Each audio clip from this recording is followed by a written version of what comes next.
Bom que podemos estar juntos para mais uma vez aprendermos da palavra do Senhor. Continuaremos em nossa série de exposições na carta de Paulo aos Efésios. Chegamos hoje ao capítulo 4, verso 8 a 10, mas eu quero, como de costume, fazer a leitura do contexto.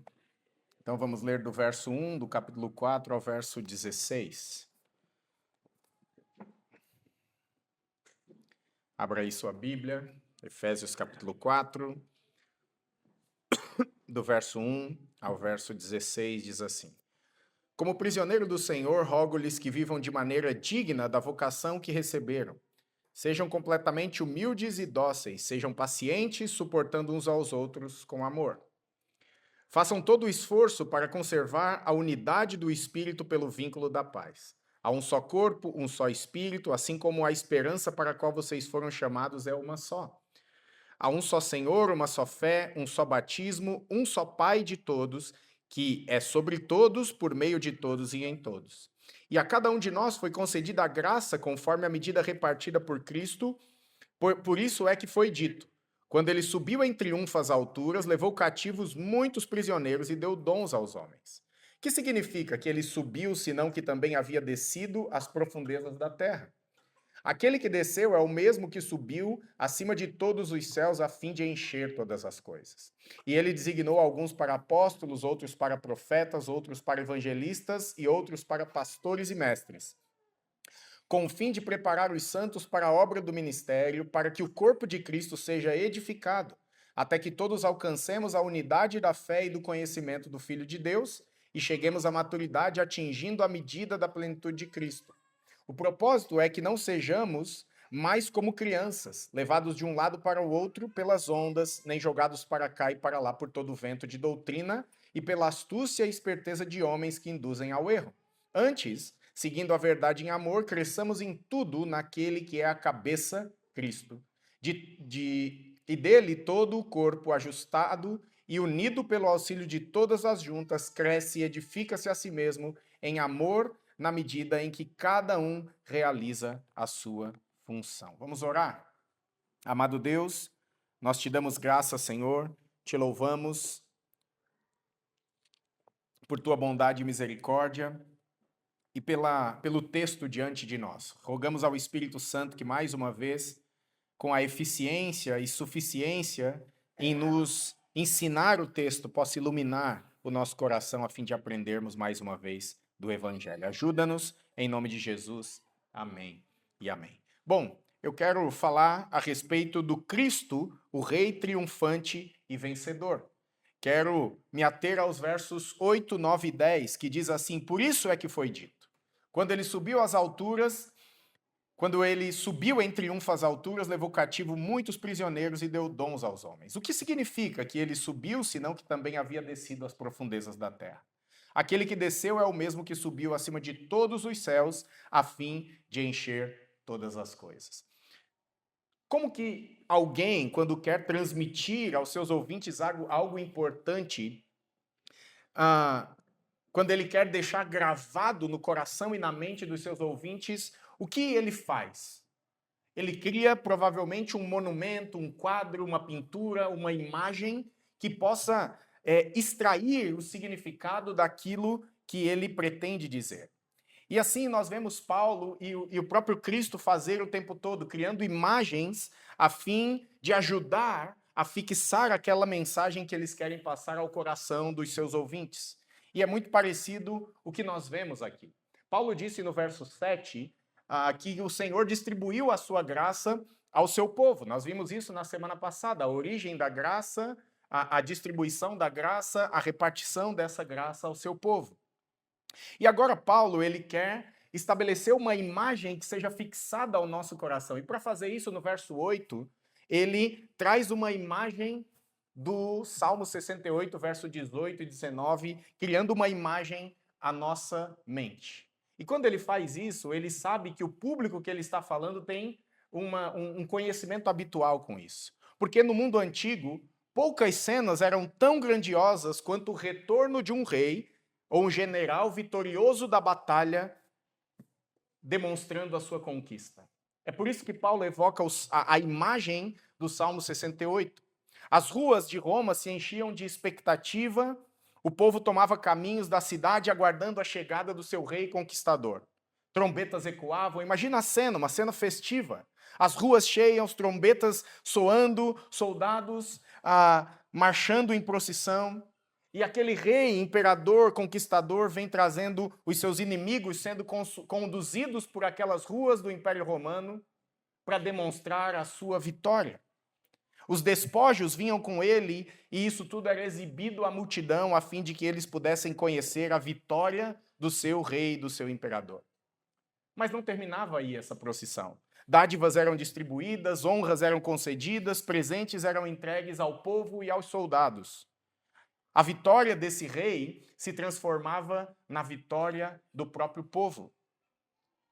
Ou seja, a vitória do rei beneficiava diretamente o seu povo. E veja, é essa imagem que Paulo decide trazer para imprimir na nossa mente e no nosso coração quando ele deseja dizer que Cristo deu dons à sua igreja. Veja, para Paulo esse assunto não é um assunto de menor importância. Ele traz essa imagem de Deus, o grande Deus conquistador e vitorioso do Antigo Testamento, para imprimir no nosso coração, quando ele chega nesse trecho falando que o Senhor distribui dons, essa é a figura que Paulo quer deixar marcado em nós. Veja, quando Paulo traz isso, ele não está falando de César, ele não está falando do Império Romano, ele não está falando de nenhum império terreno. Ele está apontando diretamente para Cristo. Cristo é o verdadeiro conquistador. Essa é a imagem que ele quer imprimir aqui. Paulo chama a nossa atenção para que olhemos para Cristo como esse rei vitorioso. E qual é a dinâmica que ele quer pintar para nós? Quais são as cenas dessa bela pintura? Esse rei é o rei que desceu ao campo de batalha desse mundo, que venceu os seus inimigos, que triunfou sobre o pecado e a morte, e que subiu aos céus exaltado e agora abençoa, reparte a sua graça à sua igreja, dando dons ao seu povo. E nós vamos ver isso, nós vamos observar esse quadro. Pelo menos 3 imagens nós vamos ver. O Cristo que desceu em humilhação, o Cristo que venceu os seus inimigos e o Cristo que encheu e enche todas as coisas. Em primeiro lugar, nós vamos começar pelo verso 9. Porque Paulo estabelece o verso 8, mostrando essa imagem de um Deus guerreiro que venceu a batalha. Então, nessa procissão vitoriosa, ele traz os despojos e reparte. Mas ele está dizendo o seguinte no verso 9. Que significa que ele subiu, senão que também havia descido às profundezas da terra? Esse verso, na verdade, é a explicação dessa ascensão que ele visa mostrar no verso 8. Ele quer dizer, a lógica de Paulo é muito simples, ele está dizendo que para Cristo ter subido vitorioso, antes ele precisou descer até nós. Paulo está mostrando que nós não podemos considerar o ministério de Cristo apenas na sua exaltação vitoriosa, se não observarmos a sua humilhação, que também é gloriosa. Paulo faz uma espécie de um argumento expositivo e interpretativo, ou seja, Paulo usa a própria Escritura para afirmar essa imagem ao seu povo, aos seus ouvintes, a fim de que eles aprendam que toda a ascensão pressupõe antes uma descida. Nós não podemos olhar para o ministério de Cristo em partes. Cristo não é só o Cristo que ressuscitou, mas antes é o Cristo que encarnou, nasceu da Virgem Maria, assumiu as nossas fraquezas, para que pudesse carregar os nossos pecados, para que ao pagar a dívida pelos nossos pecados fosse morto e aí então, por meio do poder de Deus, ressuscitasse e agora pudesse assumir esse lugar de honra em todo o mundo. E isso é importante porque Paulo não quer que a igreja, como disse, veja apenas esse Cristo exaltado. Ele quer nos ensinar algo, que todo o caminho que aponta para a vitória do povo de Deus é antes um caminho que passa pela humilhação que nos faz semelhantes ao nosso Cristo. A glória de Cristo passou pela humilhação. E o Paulo vai deixar muito claro quando ele diz que Cristo desceu às profundezas da terra. E aqui há muita discussão, porque tem gente que vai considerar essa descida de Paulo, aquela suposta descida ao inferno para Paulo pregar uma última vez, ou melhor, Jesus pregar uma última vez aos espíritos acorrentados no inferno e dar uma última chance, mas não é isso que o texto fala. Alguns vão discutir em que momento aqui do ministério de Cristo isso acontece, mas no fluxo de Efésios, a interpretação mais natural é que Cristo deixa a sua glória celestial a fim de entrar no mundo na nossa condição humana. Paulo está descrevendo aqui a encarnação, o sofrimento e a morte do Filho de Deus como um movimento descendente, ou seja, esse Cristo que vem até o mundo. O foco aqui, irmãos, não é geográfico. Paulo não está querendo nos dar as coordenadas de onde Cristo desceu. A imagem aqui é de posição para a redenção, ou seja, a humilhação, o esvaziamento do Filho de Deus.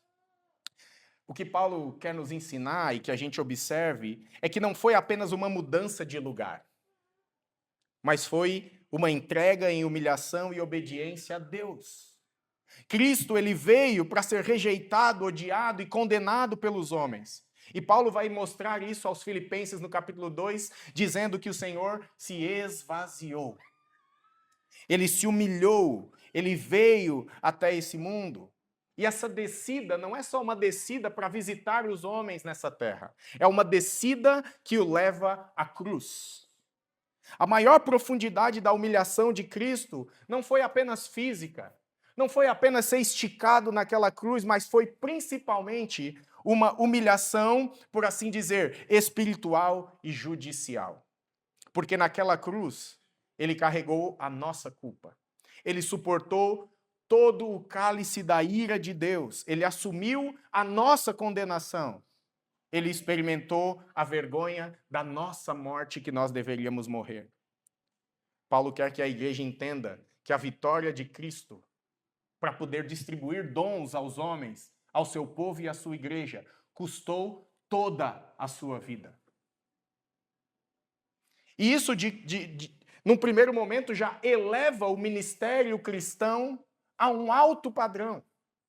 Não um padrão difícil que nós não podemos alcançar, mas um alto padrão de perceber que se o Senhor sorveu o seu sangue naquela cruz em humilhação para nos conceder dons, nós não podemos tratar isso com menor importância. Lembre-se, o assunto principal desses versículos é sobre a distribuição de dons espirituais. Mas Paulo está mostrando que antes de Cristo conceder dons à igreja, ele precisou descer a esse mundo, viver uma vida que não podíamos viver, assumir todas as nossas dores e todos os nossos pecados, a fim de conquistar a vitória para o seu povo por meio do seu sofrimento, por meio da cruz. Nesse sentido, irmãos, os dons que o Senhor distribuiu a você por meio do Espírito Santo custaram a humilhação do Filho de Deus. Os dons, nesse sentido, não são baratos. Por isso, irmãos, é triste como pastor nós observarmos que muitas vezes, para algumas pessoas, o serviço cristão é algo pequeno. As pessoas dizem, não, hoje eu não vou servir. Não, eu não quero me envolver. Não, eu não quero me comprometer. Mas o texto em questão mostra que os dons foram comprados pela obra de Cristo, o Cristo humilhado e crucificado. E o ministério cristão, então, da igreja, ele nasce da cruz, não nasce das nossas habilidades, não nasce das nossas capacidades. O ministério cristão é cruciforme. Por isso que é difícil muitas vezes servir. Porque servir está totalmente ligado à humilhação do Filho de Deus, ao descermos os degraus do nosso orgulho e da nossa exaltação para nos assemelharmos a esse Senhor que pegou a toalha, cingiu os lombos e lavou os pés dos seus discípulos. Cristo desceu para servir, irmãos. Logo, o seu povo não pode viver diferente. Cristo diz, os servos não são melhores que o seu Senhor. Se Cristo desceu, se humilhou, serviu, entregou-se, como os seus discípulos podem buscar conforto ao invés de se dedicar ao serviço? A humilhação de Cristo molda, irmãos, o caráter da igreja e o caráter dos discípulos. Somos uma igreja que existe para o serviço. porque servir a Deus, a maneira de Cristo, nos conecta diretamente à obra perfeita de Cristo, irmão. Às vezes nós desejamos e oramos por uma igreja forte, uma igreja madura, uma igreja saudável, mas quando somos chamados a nos envolver com os nossos dons para edificar esse tipo de igreja que desejamos, nós não nos envolvemos, nós não servimos, nós não colocamos a mão na massa. Mas perceba uma coisa: o estabelecimento, o crescimento e a manutenção da igreja de Jesus Cristo custou toda a vida do nosso Senhor.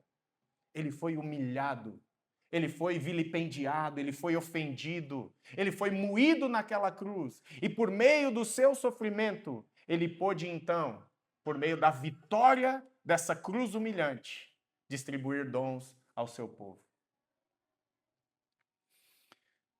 Nesse sentido, como nós podemos tratar de maneira superficial e com menor importância aquilo que custou tão caro ao nosso Salvador?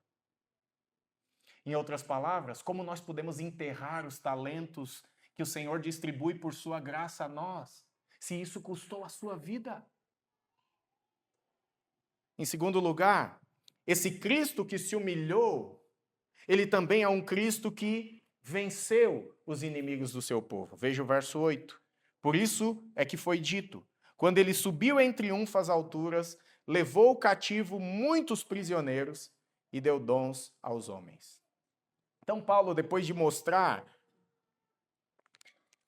essa descida de Cristo, a sua encarnação, a sua humilhação por meio da cruz, Paulo agora quer apresentar a sua vitória, ou seja, Paulo está nos mostrando que a cruz não é o fim do ministério de Cristo.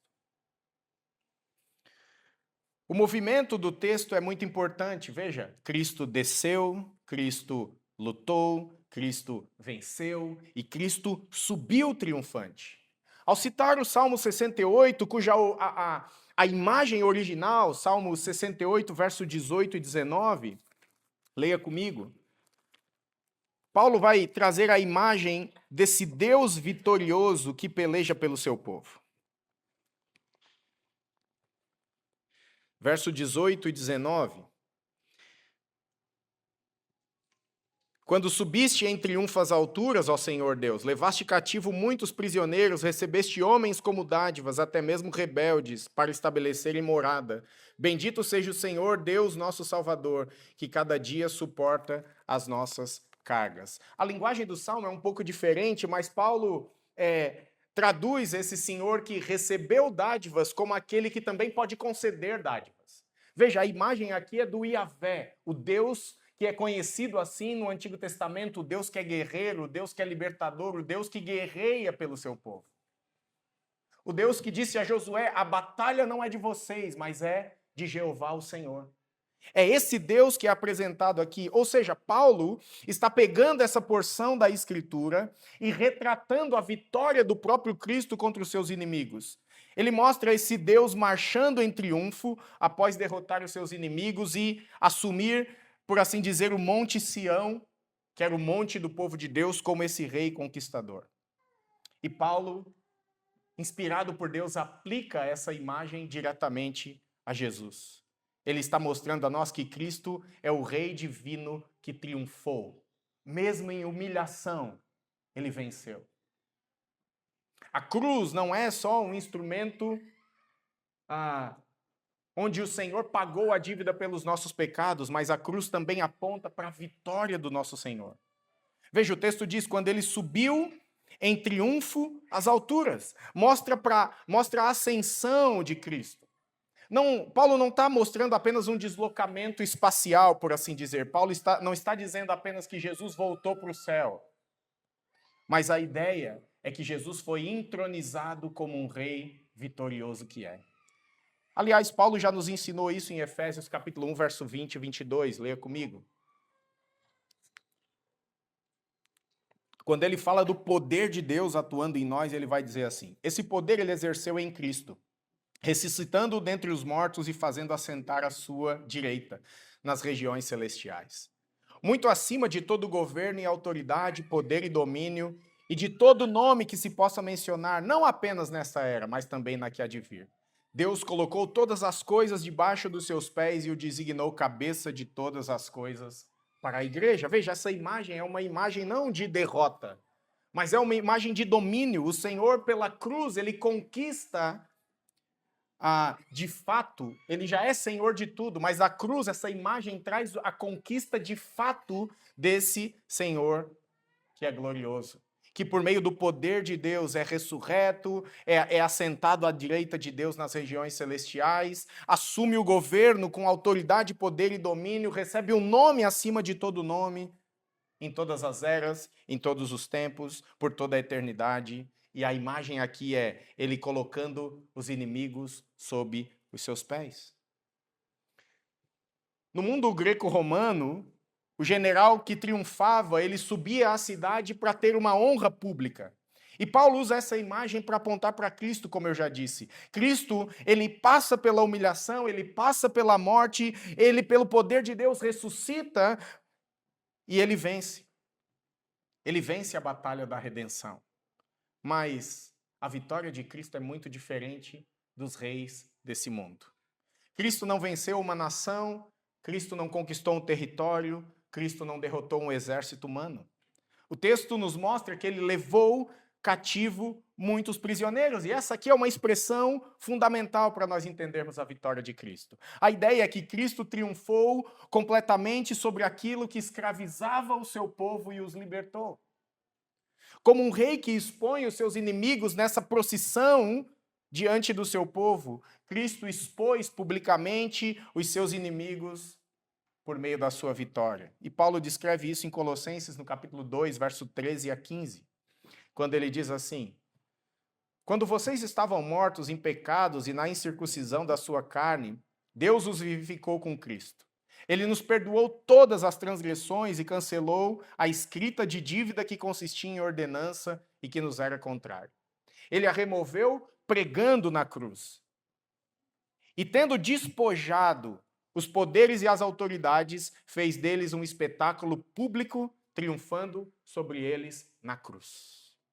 Ou seja, Paulo quer que a igreja veja a cruz não apenas como um símbolo de sofrimento, mas também como o triunfo do Cristo sobre os seus inimigos para libertar o seu povo. Engraçado que tem alguns evangélicos, algumas igrejas evangélicas que acham um erro nós termos a cruz como símbolo da nossa fé e símbolo da igreja. Não, a cruz é o instrumento que humilhou o nosso Senhor. Não, essa é uma visão baixa da cruz. Essa é uma visão pequena da cruz, porque sem cruz não havia trono, sem cruz não tem como ter vitória sobre os inimigos que aprisionavam o povo de Deus. Então Paulo quer que a gente olhe para a cruz e sim, se lembre que ali o nosso Salvador foi humilhado, moído por causa das nossas dívidas, dos nossos pecados, mas também foi ali que ele venceu os inimigos do seu povo. E quais são esses inimigos que Cristo vence na cruz? Em primeiro lugar, Cristo vence o pecado. O próprio texto de Efésios diz, no capítulo 2, verso 1 a 3, que nós éramos escravos do pecado, que toda a raça humana era escravizada pelo pecado. Olha o que Paulo diz, Efésios 2, 1 a 3. Vocês estavam mortos em suas transgressões e pecados, nos quais costumavam viver, quando seguiam a presente ordem deste mundo e o príncipe do ar, do poder do ar, o espírito que agora está atuando nos que vivem na desobediência. Anteriormente, todos nós também vivíamos entre eles, satisfazendo as vontades da carne, seguindo os desejos e pensamentos, como outros éramos por natureza merecedores da ira. O pecado nos dominava, irmãos. Mas é na cruz que Cristo carregou a culpa pelos nossos pecados. Satisfez a justiça divina, removeu a condenação que havia contra nós, expôs os inimigos à derrota. Nessa procissão da cruz, Cristo ali expõe a derrota dos seus opositores. O pecado, ali na cruz de Cristo, perde o domínio sobre aqueles que depositam a fé em Jesus. E é por isso que Paulo pôde então escrever Romanos 6, verso 13 e 14. Olha o que ele diz. Não ofereçam os membros do corpo de vocês ao pecado, como instrumentos de injustiça. Antes, Ofereçam-se a Deus como quem voltou da morte para a vida. Ofereçam os membros do corpo de vocês a Ele como instrumentos de justiça. E agora Paulo vem com a demonstração do checkmate de Deus contra o pecado. Pois o pecado não os dominará. Porque vocês não estão debaixo da lei, mas debaixo da graça. Isso significa que o cristão, irmãos, não precisa viver escravizado ao pecado. Sim, nós ainda lutamos contra o pecado. Sim, nós ainda enfrentamos diversas tentações, mas o pecado não é mais nosso Senhor. Nós não estamos mais sob o domínio do pecado. A esperança e real transformação nesse Cristo que vence os nossos inimigos.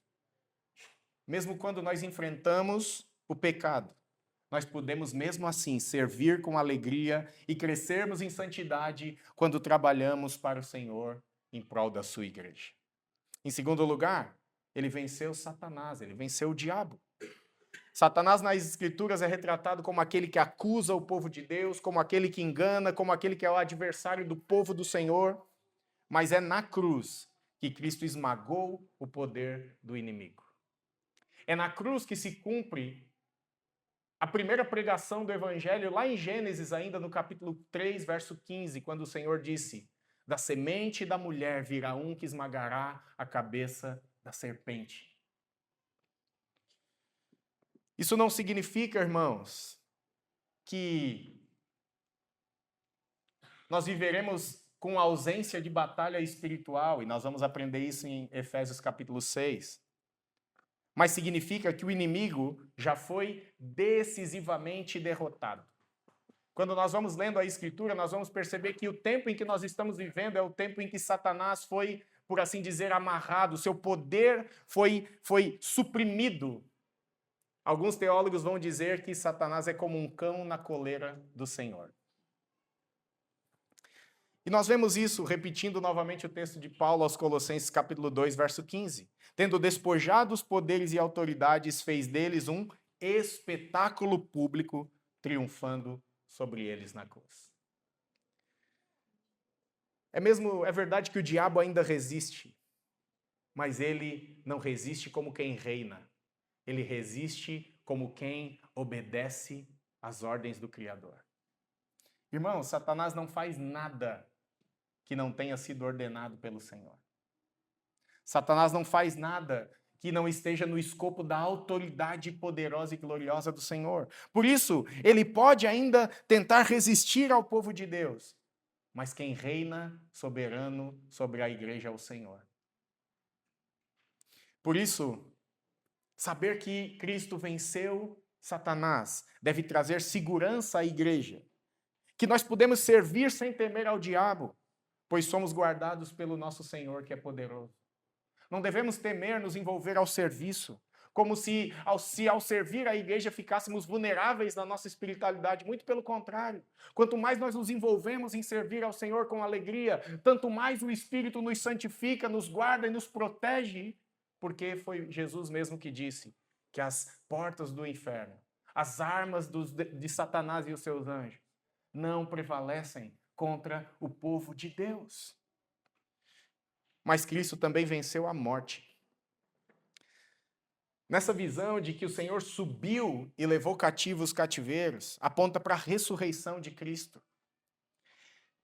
Ou seja, é uma declaração pública da vitória consistente e eficaz do nosso Salvador. O túmulo não conseguiu conter a vida por meio da ressurreição.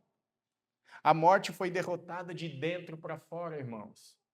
É por isso que Paulo pôde escrever um dos mais belos capítulos da Escritura, 1 Coríntios capítulo 15. E lá no finalzinho, versos 55 e 57, ele diz: onde está, ó morte, a sua vitória? Onde está, ó morte, o seu aguilhão? O aguilhão da morte é o pecado e a força do pecado é a lei. Mas graças a Deus que nos dá a vitória por meio do nosso Senhor Jesus Cristo. Ele venceu o pecado, o diabo, a morte. Esse é o coração da nossa esperança, irmãos. Nós podemos servir com esperança e grande gozo e alegria, Porque o Senhor venceu os nossos inimigos, nos libertou, e agora então não precisamos mais nos preocupar em nos salvar a nós mesmos. Agora nós podemos ser despreocupados conosco, porque o Senhor já garantiu a nossa salvação, já garantiu a nossa permanência até que Ele volte. Portanto, agora nós podemos viver aquilo que Paulo diz em Filipenses 2, a partir do verso 4, nos preocuparmos mais com as questões dos outros do que com as nossas mesmas. Agora nós podemos servir de verdade e por inteiro, sem esperar nada em troca, porque já recebemos tudo aquilo que não merecíamos, mas por graça e por meio da vitória do nosso Senhor, Ele nos acolheu em seu seio de amor. É verdade que todos os triunfos humanos são temporários.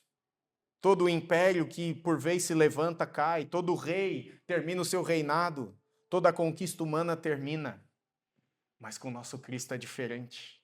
Ele venceu para nos salvar. Ele nos capacita para fazer o seu povo perseverar em segura esperança. Por isso, a Escritura diz, não nos cansemos de fazer o bem. Porque aqueles que estão no Senhor não se cansam de servir, não se cansam de anunciar o Evangelho, não se cansam de arregaçar as mangas para que o reino avance por meio dos dons que o Senhor nos deu. No mundo romano, onde Paulo traz essa imagem de reis em procissão trazendo os seus inimigos, para o mundo romano eles entendiam que triunfo é força, é violência, é dominação, é expansão territorial. Mas Cristo triunfa de maneira completamente inversa. Ele vence entregando-se. Ele vence sofrendo. Ele vence servindo e morrendo.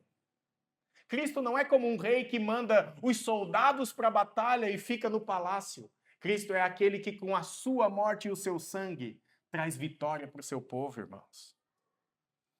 O reino de Cristo não avança como os reinos desse mundo. Nessa briga econômica entre China e Estados Unidos. Não é quem tem o melhor PIB, a melhor economia, as melhores estratégias de guerra. A igreja não vence como os reinos do mundo vence. A igreja avança pelo serviço, pela humildade, pelo amor sacrificial, pela fidelidade ao Evangelho. A igreja vence como Cristo venceu, assumindo o caminho da cruz. Confiando que as batalhas que nós vencemos são batalhas que Cristo venceu, como nós cantamos nas nossas canções aqui. Em terceiro lugar, veja, esse texto é maravilhoso, porque Cristo não apenas quis vencer para nos dar dons. A obra de Cristo tem como resultado, como diz o verso 10 e o meu terceiro ponto, encher todas as coisas. Olha o verso 10. Aquele que desceu é o mesmo que subiu acima de todos os céus, a fim de encher todas as coisas. Paulo termina essa sessão levando a igreja a contemplar uma visão elevada da vitória de Cristo. Ele nos chama a perceber que Cristo não venceu apenas para ser governador e senhor da igreja. Ele não venceu apenas para ser a cabeça da igreja. Mas o texto de Efésios vai nos dizer que ele vence para ser a cabeça da igreja e de todas as coisas. Ele está mostrando a nós a abrangência universal do reinado de Cristo. O Cristo antes humilhado, agora é aquele que reina, e não só isso, enche todas as coisas. Traz sentido a todas as coisas. Traz significado à nossa existência. Traz propósito à nossa vida. E quando eu me lembrei do que nós já pregamos aqui em Efésios, Paulo não nos deixa sem resposta. Porque podemos perguntar, ok, mas o que de fato Cristo enche? E eu me lembro que ele nos encheu de ricas bênçãos. Efésios capítulo 1, verso 3. Bendito seja o Deus e Pai de nosso Senhor Jesus Cristo, que nos abençoou com todas as bênçãos espirituais nas regiões celestiais em Cristo. Mas ele também nos encheu de vida e salvação. Efésios capítulo 2, verso 5. Deu-nos vida com Cristo, quando ainda estávamos mortos em transgressões, pela graça vocês são salvos. Mas o próprio texto que estamos lendo, verso 7 do capítulo 4, diz que ele nos encheu de dons para servir. e a cada um de nós foi concedida a graça conforme a medida repartida por Cristo. Mas não só isso. Cristo não só nos enche de bênçãos nas regiões celestiais. Cristo não só nos encheu com vida e salvação. Cristo não só nos encheu de dons. Essa imagem amplia o nosso olhar ao tipo de Salvador e Senhor que nós servimos, irmãos. Encher todas as coisas também denota plenitude, como Paulo ensina aos Colossenses. Domínio, como Paulo diz em Efésios capítulo 1, verso 20. Aprove ao Senhor fazer convergir em Cristo todas as coisas. Também significa a presença soberana de Cristo. Afinal, Mateus capítulo 1, verso, se não me engano, 23, diz que ele é o Emanuel, ou seja, o Deus conosco. O Deus que não é só um Deus transcendente, que ele é totalmente outro, acima de céus e terra, mas ele é um Deus imanente que está soberanamente presente no meio do seu povo. Mas isso também denota uma autoridade ativa, ele governa poderosamente o mundo e a sua igreja. Paulo também diz que esse enchimento de todas as coisas é o governo universal do Senhor. Paulo quer que a igreja de Éfeso e nós, nessa noite, entendamos que não existe nenhuma área da nossa vida ou do universo que sejam neutras.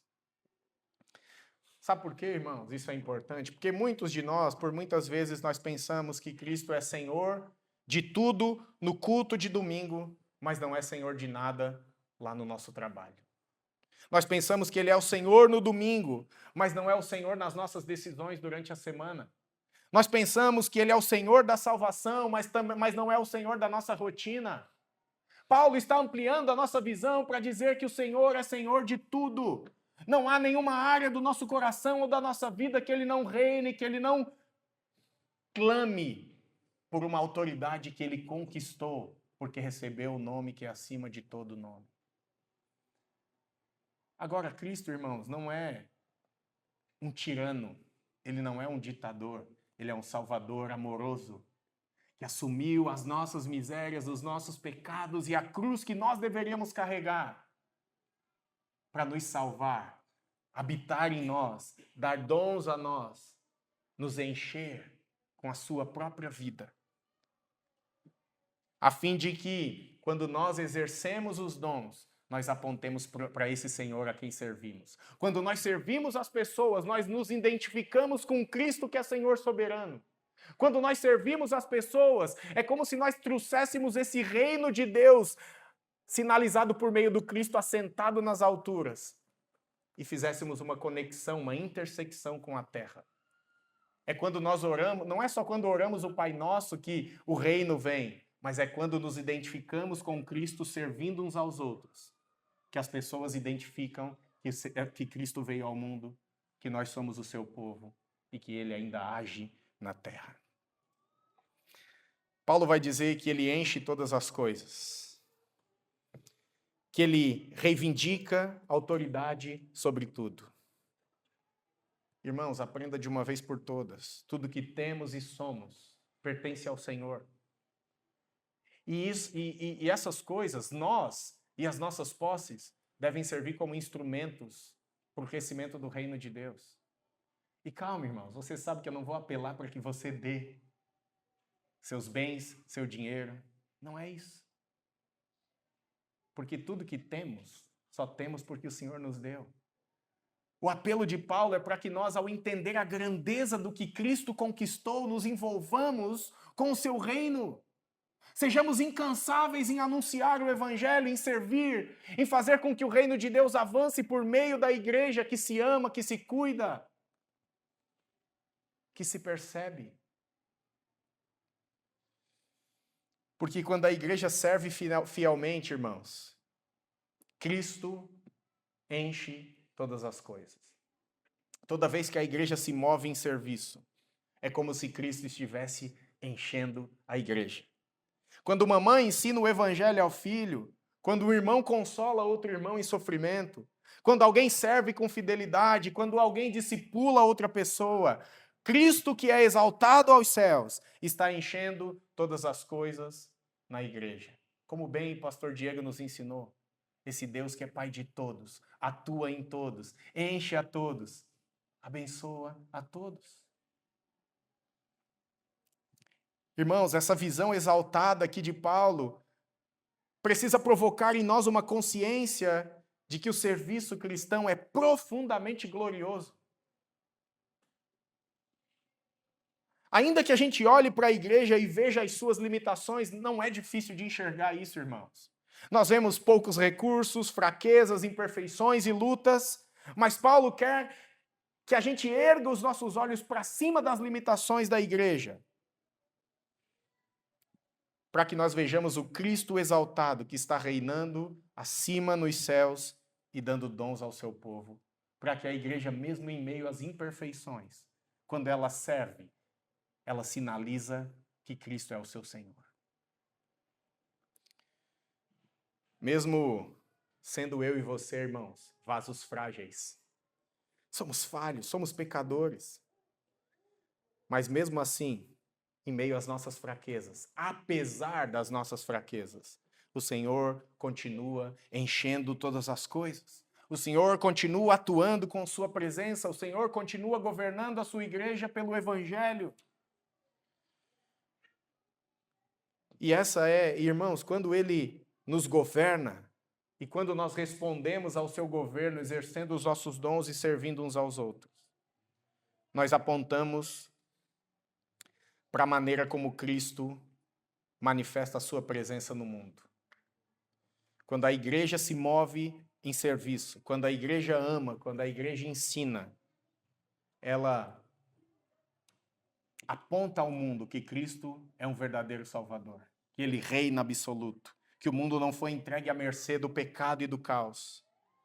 Paulo quer, irmãos, que eu e você enxerguemos que servir a Deus com os nossos dons é algo glorioso. Porque, como a imagem que eu trouxe lá no início, nós somos um povo vivendo dos benefícios da vitória do nosso Salvador. Os dons que você tem, saiba isso, irmão, quando você vir aqui fazer algo que talvez ninguém quer fazer, o pessoal da logística que limpa a igreja no domingo de manhã, ninguém vê você limpando. Mas saiba que quando você faz isso, você está participando dos benefícios da vitória do seu Senhor. E não só isso, você está exaltando esse Cristo que conquistou dons por meio da sua vida, morte e ressurreição e aplicou em você por meio do Espírito Santo. Cristo é exaltado quando aquela vassoura passa nesse chão. Cristo é exaltado quando alguém capta aquelas imagens e põe na internet para que outras pessoas ouçam o Evangelho. Cristo é exaltado quando um cafezinho é feito naquela cozinha. A morte suficiente e satisfatória de Cristo, a vitória de Cristo contra os inimigos é anunciada quando nós entendemos a sua graça distribuída em nós e não nos envergonhamos em servir, em pregar, em viver o Evangelho. Por isso, irmãos, a pergunta que podemos fazer a esse texto a fim de nós encerrarmos não é qual é o seu dom. Mas a pergunta é se você está usando aquilo que Cristo conquistou e te deu por graça para edificar a sua igreja. Vamos orar?